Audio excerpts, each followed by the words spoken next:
Yes, question number 29 के बाद अब हम करते हैं question number 31. 30 you do on your own, I'll explain, okay? 31 I have solved for you. So let's start with question number 31. Kanika, Disha, Kabir partners हैं, 211 में share करते हैं, उनकी बैलेंस शीट आपके सामने है. लाइबिलिटी साइड का फर्स्ट आइटम है क्रेडिटर्स. क्रेडिटर्स के बारे में कोई एडजस्टमेंट हमें क्वेश्चन में नहीं गिवन है, एज इट इज़ हम लोग क्रेडिटर्स बैलेंस शीट में उतार लेंगे.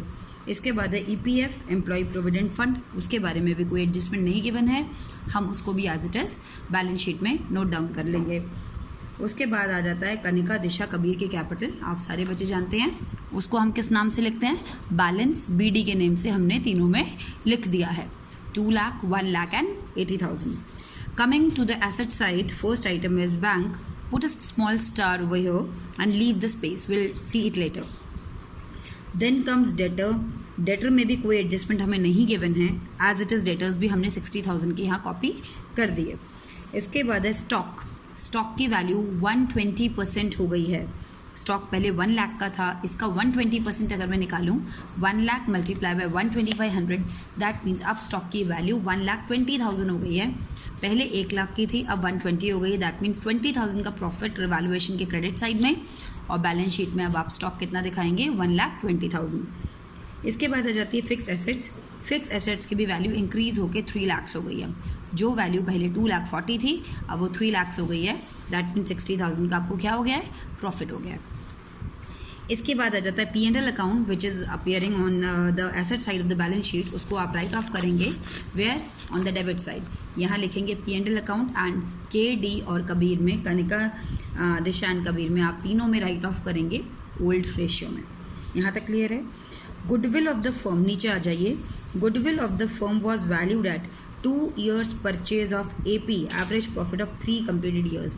आप सारे बच्चे जानते हैं जाने वाले पार्टनर को गुडविल में उसका शेयर दिया जाता है, लेकिन फर्म की गुडविल कितनी है ये निकालना पड़ेगा. कैसे निकालते हैं, 2 multiply by average profit of 3 years उन्होंने दिया हुआ है. पिछले 3 साल का एवरेज, जिस डेट को वो रिटायर हो रहा है उससे जस्ट पिछली 3 बैलेंस शीट्स, यानी कि इसका मतलब ये हुआ रिटायरमेंट कब हो रही है, 1 अप्रैल 2016, इससे जस्ट 3 पहले की balance sheets, 31 March, 31 March 16, 31 March 15, 31 March 14 divided by 3. हमें 31 मार्च 16 में एसेट साइड पे P&L अकाउंट अपियर है. दैट मीन्स हमें 16 में लॉस हुआ है. आपको देखोगे अगर आप एडजस्टमेंट में केवल 2 years के प्रॉफिट दिए हुए बेटा, है ना. एक दिया हुआ है 1,30,000 और एक दिया 1 लाख, और हमें जबकि एवरेज निकालना है 3 साल का. तो अंडरस्टूड सी बात है, ये जो ईयर है ये कहीं ना कहीं दिया होगा बैलेंस शीट में. अगर ये लाइबिलिटी साइड दिया है that means it's a profit, अगर ये एसेट साइड दिया that means it's a loss. तो हमें ये 3 साल का जो एवरेज बोला है, 16 में हमें 2 लाख का नुकसान, 15 में हमें 130 का प्रॉफिट, 14 में हमें 1 लाख. तीनों को अगर मैं टोटल करती हूँ, 2,10,000 डिवाइड बाई 3, 70,000. ये तो निकला मेरा AP मल्टीप्लाई बाय 2, यानी कि 1,40,000. ये मेरी निकली गुडविल. 2 multiply by 70,000 is 1,40,000. ये हमारी टोटल फर्म की गुडविल है. कनिका रिटायर हो रही है, इस गुडविल में उसको उसका हिस्सा मिलना चाहिए. 1,40,000 multiply by 2/4, that is equal to 70,000. That will be compensated to Kanika by whom? By Disha and by Kabir. In which ratio? Gaining ratio. In this question, the old ratio was 2:1:1. Nothing is mentioned about the new ratio. So hide this. Whatever is left is your new as well as your gaining. That means 1:1 is your gaining ratio.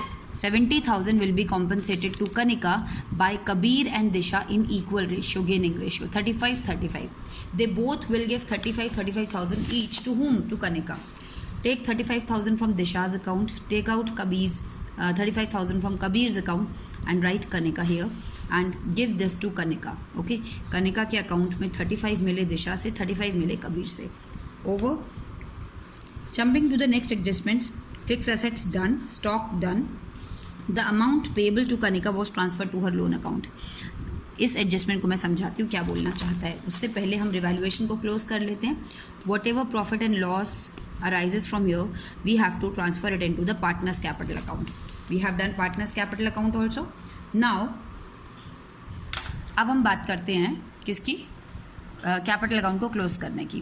Capital account close करने के लिए मैंने total किया, total में से ये minus किया, what ever is left, Kanika firm छोड़ के जा रही है, कनिका के लिए मैं कनिकाज लोन लिखूंगी because she is retiring from the firm.